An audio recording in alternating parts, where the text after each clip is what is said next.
Now to the war in Ukraine. Russian President Vladimir Putin has been speaking about Ukraine's incursion into the Kursk region.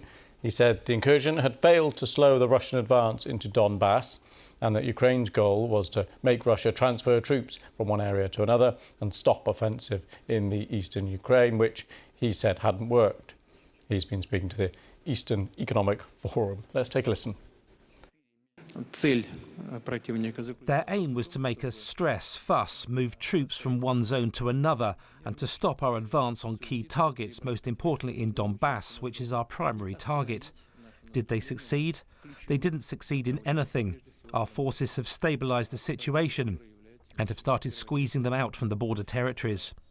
And most importantly, our advance has not been held back, quite the contrary, having moved their fairly large and quite well-prepared subdivisions to our border territories. They have weakened themselves while our troops accelerated their advances. Meanwhile, there's been another night of strikes in Ukraine with air raid sirens heard across the country. Blasts were heard in Kyiv as the country assesses the damage from two large strikes since Tuesday in Lviv and Poltava. Our Europe correspondent Nick Beak sent this. Much quieter night. No significant missile or drone strikes that we know of. Certainly drones were reported over the capital, Kyiv.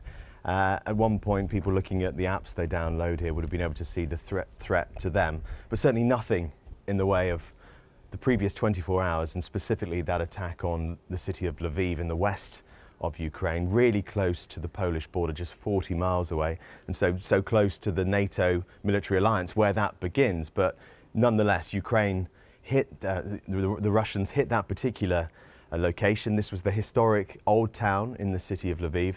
And although the Russians were saying they successfully hit, in their words, different sites linked to the Ukrainian defense industry, the reality was there were reports of schools, clinics and homes being hit. And we know that just one family was destroyed by what happened. A mum and her three daughters all killed. The dad was the only survivor there. Nick Beak there.